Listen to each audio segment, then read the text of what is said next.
Good morning. Happy Sunday, April 11th. All right, I'm going to jump right in this morning. Okay, Saul meets Samuel. 1 Samuel 9, 1 through 27, which was approximately 1050 BC. There was a wealthy, influential man named Kish from the tribe of Benjamin. He was the son of Abiel, son of Zerah, son of Becherath, son of Aphiah of the tribe of Benjamin. His son Saul was the most handsome man in Israel, head and shoulders taller than anyone else in the land. One day Kish's donkey strayed away, and he told Saul, "Take a servant with you and go look for the donkeys." So Saul took one of the servants and traveled through the hill country of Ephraim, the land of Shalisha, the Shalem area, and the entire land of Benjamin, but they couldn't find the donkeys anywhere. Finally, they entered the region of Zuph, and Saul said to his servant, "Let's go home. By now my father will be more worried about us than about the donkeys." But the servant said, "I've just thought of something. There is a man of God who lives here in this town. He is held in high honor by all the people, and everything he says comes true. Let's go find him. Perhaps he can tell us which way to go." "But we don't have anything to offer him," Saul replied. "Even our food is gone, and we don't have a thing to give him."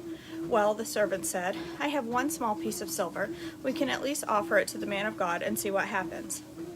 In those days, if people wanted a message from God, they would say, "Let's go ask the seer." For the prophets used to be called seers. "All right," Saul agreed. "Let's try it." So they started into the town where the man of God lived.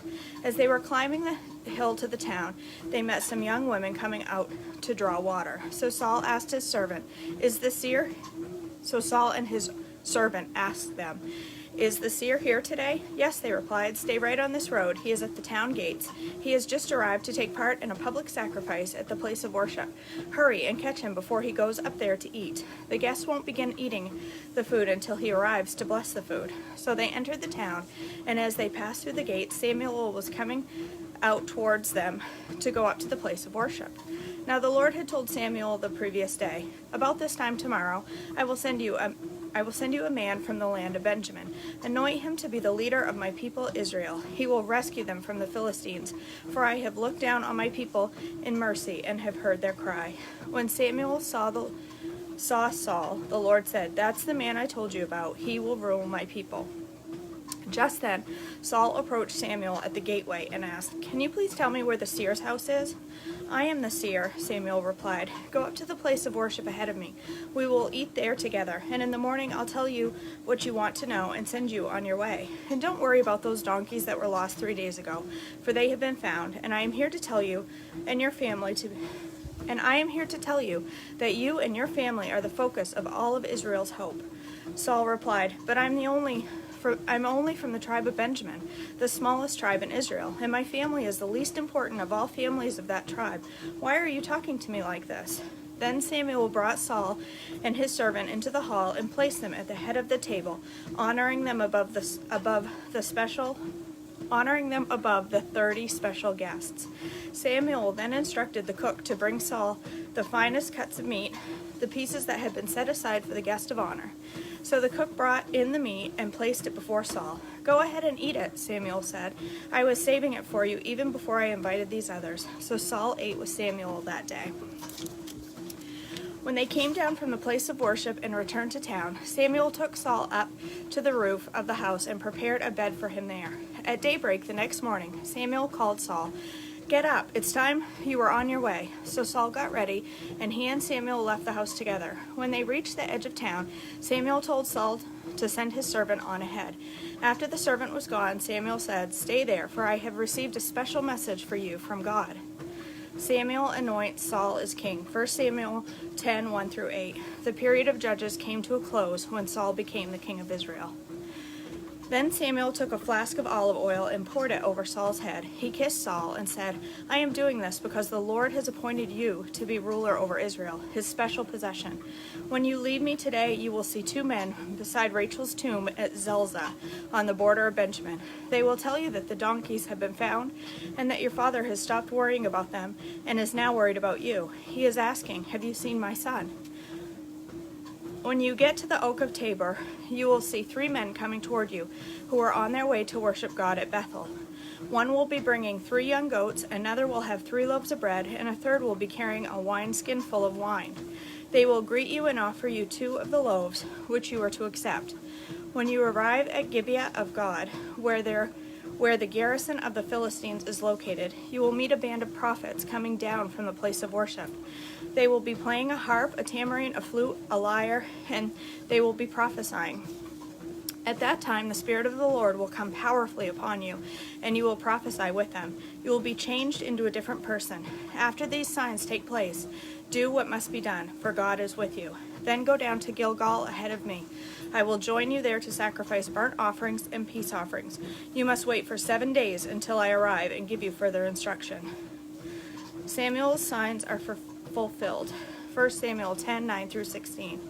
As Saul turned and started to leave, God gave him a new heart, and all of Samuel's signs were fulfilled that day. When Saul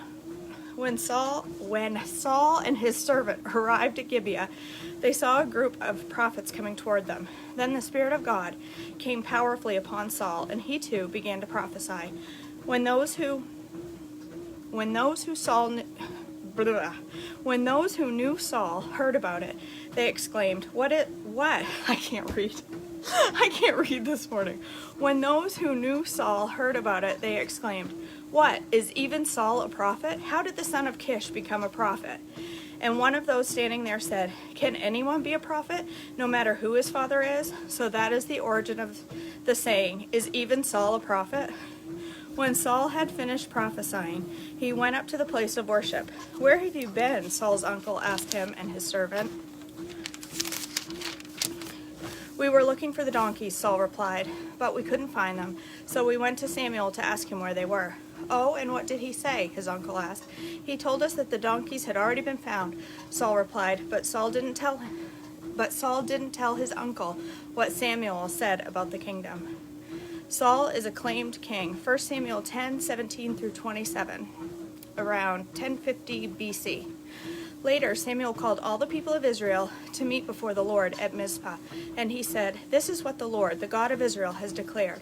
I brought you from Egypt and rescued you from the Egyptians, from all the nations that were oppressing you. But though I have rescued you from your misery and distress, you have rejected your God today and have said, No, we want a king instead. Now, therefore, present yourselves before the Lord by tribes and clans. So Samuel brought all the tribes of Israel before the Lord, and the tribe of Benjamin was chosen by lot. Then he brought each family of the tribe of Benjamin before the Lord, and the family of the Matrites was chosen. And finally Saul, son of Kish, was chosen from among them. But when they looked for him, he had disappeared. So they asked the Lord, Where is he? And the Lord replied, He is hiding around the baggage. So they found him and brought him out, and he stood head and shoulders above everyone else. Then Samuel said to all the people, This is the man the Lord has chosen, your king. No one in all of Israel is like him. And all the people shouted, Long live the king. Then Samuel told the people what the rights and duties of a king were. He wrote them down on a scroll and placed it before the Lord. Then Samuel sent the people home again. When Saul returned to his home at Gibeah, a group of men whose hearts God had touched went with him. But there were some scoundrels who complained, How can this man save us? They scorned him and refused to bring him gifts. But Saul ignored them. Nahash, the king of the Ammonites, had been grievously oppressing the people of Gad and Reuben, who lived east of the Jordan River. He gouged out the right eye of each of the Israelites living there, and he didn't allow anyone to come and rescue them. In fact, of all the Israelites east of the Jordan, there wasn't a single one whose right eye Nahash hadn't gouged out. But there were 7,000 men who had escaped from the Ammonites, and they had settled in Jabesh Gilead. Saul defeats the Ammonites. 1 Samuel 11:1 through 15. About a month later, King Nahash of Ammon led his army against the Israelite town of Jabesh Gilead. But all the citizens of Jabesh asked for peace.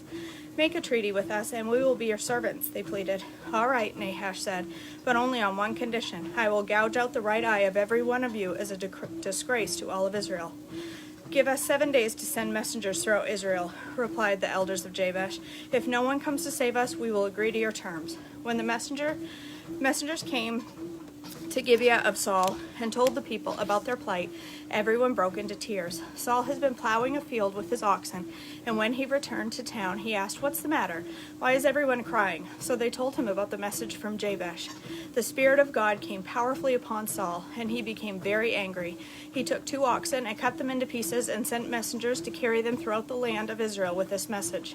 This is what will happen to the oxen of anyone who refuses to follow Saul and Samuel into battle. And the Lord made the people afraid of Saul's anger, and all of them came together as one. When Saul mobilized them at Bezek, he found there were 300,000 men from Israel and 30,000 men from Judah.